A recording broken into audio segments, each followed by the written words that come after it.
Minute, वारिस भाई कद्र करता है ये देश ओवैसी साहब का जो स्टैंड है।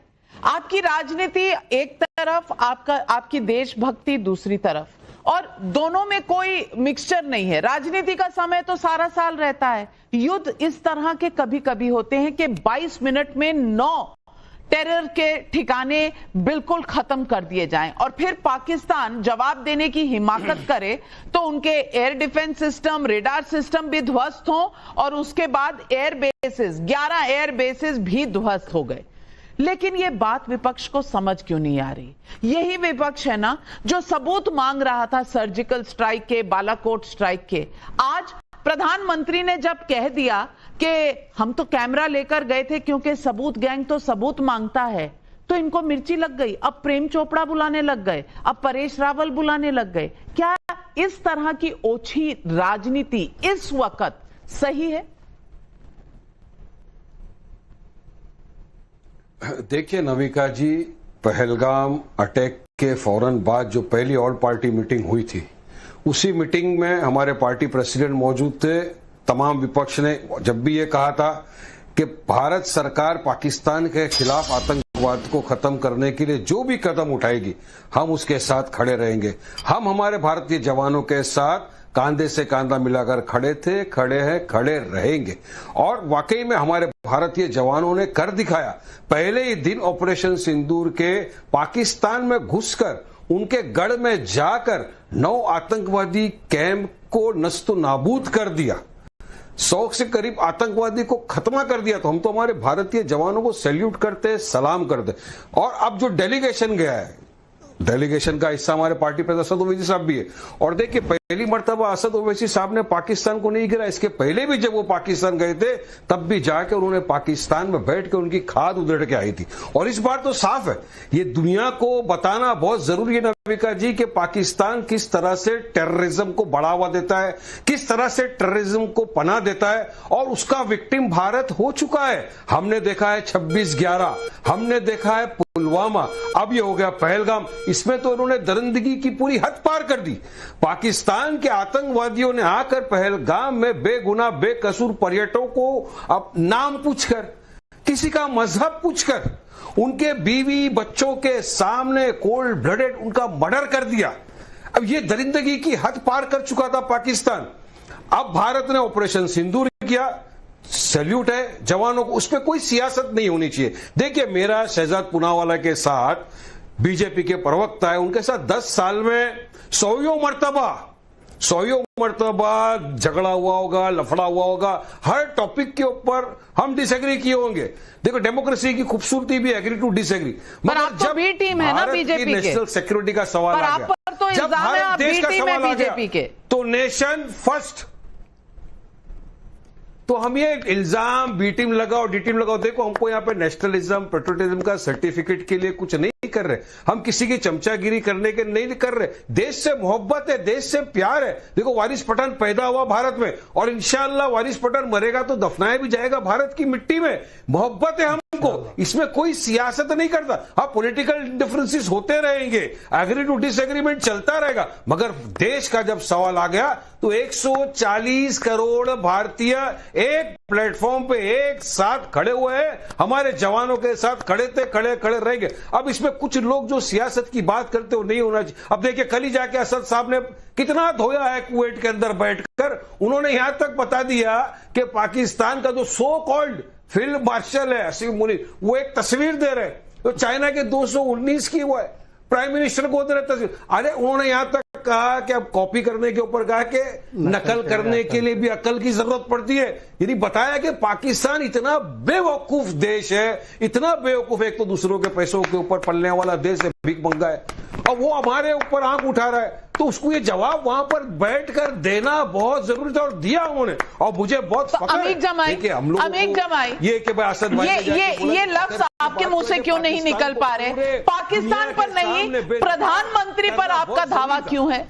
नहीं, देखिए, ये पाकिस्तान के खिलाफ जो फैसला था, समाजवादी पार्टी पहले दिन से आज तक उसमें है और हमारे लेकिन उसके बाद नहीं, मैं सुनिए मेरी बात। राजीव राय साहब जो हमारे एमपी हैं वो खुद इस वक्त रशिया के डेलीगेशन पर हैं और जो बात दुनिया में जाके हमें भारत की तरफ से रखनी थी हम उस पर रख रहे हैं। हमारा ये कहना है कि अगर आप सिंदूर की सौदागरी का काम करोगे, ये सवाल क्यों नहीं उठेगा? हम ये पूछ रहे हैं, सेना हमारी भारत के प्रधानमंत्री के चरणों में है, ये किसने बोला? किसी एमएलए ने नहीं बोला, किसी प्रवक्ता ने नहीं बोला। हमें दुख होता है कि हमारे सेना हमारी सेना के बारे में की सौदागरी हमारी सेना के बारे में सिंदूर की सौदागरी हो रही है। हमारी सेना के बारे में वारिस पठान साहब, क्या ये शब्द ही ऑब्जेक्शनेबल नहीं है? जगदीश देवड़ा जो डिप्टी चीफ मिनिस्टर है वो कहता है भारत की सेना प्रधानमंत्री के चरणों में। बोलूंगा नविका जी, हमारा भारतीय जवान जो पाकिस्तान में घुस के पाकिस्तान के धजिया बिखा दिया, उघेड़ दिया, वो बीजेपी के लिए या एमआईएम के लिए या कांग्रेस के नहीं लड़ रहा था, वो भारत के लिए लड़ रहा था। इसलिए उसके ऊपर सवाल उठाना, ऑपरेशन सिंदूर पे सवाल इस तरह का उठाना, शक करना हमारे भारतीय जवान का इंसल्ट, ऐसा मैं समझता हूं। मेरी नजर में ये, क्योंकि भारतीय जवान जिस दिन उसने यूनिफॉर्म पहन लिया वो किसी पॉलिटिकल पार्टी वारिस भाई आप तो जात ढूंढ रहे थे, आप तो पीडीए ढूंढ रहे थे, उसमें रामगोपाल यादव अच्छा, जी ने क्या कहा? शहजाद पुनावाला याद करा दीजिए आज अपनी जमाई को। देखिए, मुझे लगता है कि मुझे इंटरवीन करना मैं है, आपके बाद दूंगा। शहजाद भाई मेरी बात खराब हो जाएगी। नहीं, ये तरीका थोड़ी दुनिया का दूसरे सबसे बड़े लोकतंत्र का फॉरेन सेक्रेटरी कभी मैं छोड़ूंगा हमारे विक्रम मिश्री साहब, सरकार से उसको अपना एक अकाउंट लॉक करना पड़ा, बोला ये गद्दार है, इसने सिफारिश कराया, उसकी बेटी को भागना पड़ा सोशल मीडिया से। इनका जगदीश देवड़ा भारतीय जनता पार्टी का डिप्टी चीफ मिनिस्टर बोलता है सेना, मेरे भारत की सेना, मेरे जवान। रामगोपाल यादव ने क्या कहा? क्या उन्होंने जातियों में हमारी सेना नहीं मारती? शहजाद पुनावाला जवाब दें। आपको जेंटलमैन बन के डिबेट करना है या फिर मैं भी ऐसे ही डिबेट करूं? देखिए, आपने बात उठाई, मुझे जवाब देने का अवसर दीजिए। अब मैं बोलता हूं कि इन्होंने जगदीश देवड़ा का नाम लिया, हालांकि हटाया उसको। सुनिए ना भाई प्लीज, मैंने हटाया उसको। देखिए, अगर ऐसे डिबेट करना है फिर मैं भी आपके बीच में बोलता, फिर डिबेट नहीं होती, फिर ड्रोन होता और फिर मैं देवड़ा को कंडेम करता हूं। आप रामगोपाल यादव को करो, आप खड़गे जी ने छुटपुट बोला उसको कंडेम करो, आज संजय राउत ने बोला ऑपरेशन सिंदूर फेलियर है, कंडेम करो। नहीं करेंगे। दूसरी बात, ये विजय वड़त्तीवार, अब मैं बड़वे जी पे आना चाहता हूं। बड़वे जी को पता होना चाहिए कि विजय वड़त्तीवार महाराष्ट्र से हमारे, उन्होंने बोला 15,000 का ड्रोन आया था तो हमने 15 लाख का मिसाइल भेजा। भाई, उन्होंने बैलिस्टिक मिसाइल गोल्डन टेम्पल पर भेजा। क्या देश की सेना अब ये कैलकुलेटर लेकर बैठेगी?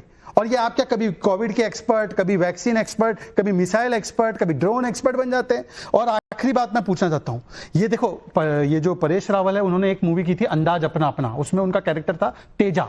तो तेजा में बोला असली तेजा कौन है, मार्क किसके गाल पे है, हुज गाल हैज मार्क। तो अब मैं भी पूछना चाहता हूं कि ये कांग्रेस कौन से गाल पे मार्क लेके घूम रही है? ये मनीष तिवारी बोलते हैं कि भाई मीडिएशन नहीं हुआ, बर्वे जी बोलते हैं कि मीडिएशन हुआ, कांग्रेस के गाल पे कौन सा मार्क है? फिर ये पीओके लेना है, ये बर्वे जी बोल रहे हैं, यहाँ पे इनके नेता सिद्धरमैया ये बोल रहे युद्ध नहीं करना है। ये कौन से गाल पे मार्क है? ये असली तेजा कौन है कांग्रेस का? बिल्कुल। ये असली तेजा कौन है? बर्वे जी, मैं आपसे पूछना चाहती हूं, क्या सही नहीं कहा था कि कांग्रेस के नेता जो कह रहे थे, बार बार ये सवाल उठा रहे थे कि अरे भाई, हमारे देश के विदेश मंत्री जो हैं वो मुखबिर हैं, वो गद्दार हैं। यहां पर गद्दारी का सर्टिफिकेट दिया जा रहा था। पाकिस्तान से लड़ना था कि अपने देश के अंदर लड़ना था? बर्वे जी, ये सवाल देश की जनता आपसे पूछ रही है। सुमित का दिल्ली से सवाल है, अगर मोदी जी पाकिस्तान के खिलाफ कुछ बोल रहे हैं तो कांग्रेस और विपक्षी पार्टियों को क्या तकलीफ हो रही है? कांग्रेस कभी भी देश विरोधी ताकतों के साथ खड़ा नहीं रहता है। हम देश के प्रधानमंत्री के साथ में, देश के सेना के साथ में पूरा विपक्ष खड़ा था, एक साथ खड़ा था। आपने देखा होगा जब सर्वपक्षीय बैठक बुलाई गई है, उस बैठक में सारे पक्षों ने अपना मत और सेना के साथ में तो गद्दार किसने बुलाया था? विदेश मंत्री को गद्दार किसने बुलाया? सिंदूर का सौदागर किसने बुलाया? किसने जे बुलाया?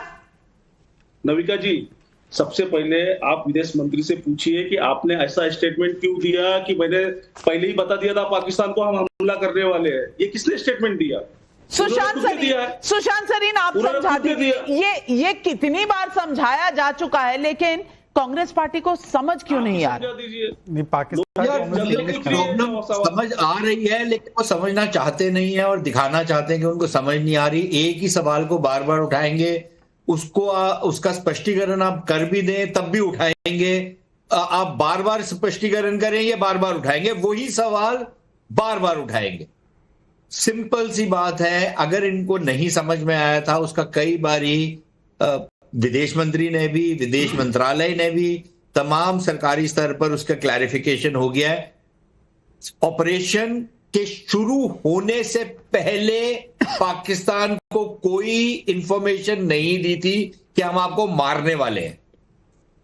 पहले मारा और साथ ही साथ उनको बताया कि हमने यहां पर मारा है। वही जो चीज हमने 2016 में सर्जिकल स्ट्राइक के बाद की थी और बालाकोट के बाद की थी, वही चीज इस बार भी की कि पहले आपने अपना निशाना साधा और उसके बाद आपने उनको बताया कि हमने ये किया है, अगर आप आगे कुछ नहीं करेंगे तो आगे कुछ और नहीं होगा, बात यहीं पे रुक जाएगी। ये स्पष्टीकरण कई बारी हो गया है। अब जब विदेश मंत्री कहते हैं at the beginning of the strike, उसका यह मतलब नहीं है स्ट्राइक शुरू होने से पहले, उसका यह मतलब है जब स्ट्राइक शुरू हुई है उसके साथ ही साथ हमने ये बता दिया एट द बिगिनिंग। अब बार बार अब इनको क्या इसमें नहीं समझ मुझे नहीं समझ आता ऐसी। वारिस भाई आपको इसमें कोई भी डाउट है कहीं पर? क्योंकि पूरा ऑपरेशन जो 6 और 7 की रात को हुआ था वो तो 22 मिनट का था, तो शुरू और अंत में फर्क कितना था? ये बात कांग्रेस के समझ में क्यों नहीं आ रही? ये बात बाकी विपक्षी पार्टियों के समझ में क्यों नहीं आ रही? आपको समझ आई? देखिए नविका जी, मैं तो ना कांग्रेस का प्रवक्ता हूं ना समाजवादी का प्रवक्ता हूं, मैं एमआईएम का प्रवक्ता हूं और अपनी पार्टी की बात रख रहा हूं। जो हिसाब से हमारे पार्टी प्रेसिडेंट ने विश्व में भी जाकर जो पाकिस्तान की धज्जियां उड़ाई और पाकिस्तान का पूरा जो झूठ का चेहरा दुनिया के सामने लाया है, वो काबिले तारीफ है। अब यहां पर देखिए पब्लिक का इनका सवाल क्या है, जो 140 करोड़ की जनता है वो बार बार ये जो सवाल कर रही है उसका सवाल मांग रही है कि भाई वो जो 4 आतंकी थे कहां चले गए जिन्होंने पहलगाम में आकर इतना ये कर दिया। लेकिन मैं कहूंगा कि ये वो वक्त नहीं है, ये सवाल जवाब नहीं। इस वक्त हमको हमारे देश की सेना के साथ खड़े रहना है, क्योंकि ऐसा भी कहा कि सीज फायर खत्म नहीं हुआ है और पाकिस्तान के ऊपर भरोसा नहीं कर सकते। पाकिस्तान धोखेबाज है, उनपे एक बार गलती करे वो है शैतान और जो बार बार गलती करे वो है पाकिस्तान। नविका जी, मैंने हमेशा ये बात कही है और आज विश्व को पता होना चाहिए कि जो ये पाकिस्तान को आईएमएफ की द्वारा फंडिंग मिली जा रही है, जो देश उनको समर्थन दे रहे, वो नहीं देना चाहिए। क्यों गलत है पाकिस्तान? ये फंडिंग से क्या करने वाला है? वो उस मिलिटेंट के ऊपर यूज करेगा जो आतंकवादी हम लोगों ने। बिल्कुल सही कह रहे हैं। शहजाद भाई, आपके पास आने से पहले जनता के कुछ और सवाल प्रेरणा सिंह बलिया से पूछ रही हैं। वाह, क्या दिन आ गए हैं। आज ओवैसी जी की पार्टी के प्रवक्ता कह रहे हैं कि मजहब पूछकर हिंदुओं को पहलगाम में मारा गया और कांग्रेस ऑपरेशन सिंदूर का नाम लेकर सरकार पर अल्पसंख्यकों पर हमला करने का आरोप लगा रही है। ये क्या दिन आ गए? मैं यही कोट करना चाह रहा था। वारिस भाई 10 सेकंड, मात्र 10 सेकंड था। वारिस भाई उनका मंसूबा था नविका जी कि वो हिंदुस्तान के अंदर हमारे हिंदू भाई और मुसलमानों के बीच में नफरत पैदा करे। वो ये मंसूबे से तो नाम और लेकिन ये मंसूबा आप समझ गए थे, ये कांग्रेस की समझ में क्यों नहीं आ रहा? शहजाद, सवाल इस बात का है। देखिए, मैं वही बता रहा हूं कि उदित राज ने तो कहा कि ऑपरेशन सिंदूर सांप्रदायिक नाम है। बर्वे जी, चलिए मैं आपको 2-3 छोटी बातें पूछना चाहता हूं। ये जो बयान जयशंकर जी का आप मिसकोट कर रहे हैं, वैसा ही बयान डीजीएमओ ने 11 मई को दिया था। मतलब आप डीजीएमओ पे सवाल उठा रहे। Point number 1। Point number 2, Barve ji, एक छोटा सा क्विज कॉन्टेस्ट खेलते हैं। ये पीओके दिया किसने था पहले? और दूसरी बात बता दीजिए कि ये पीओके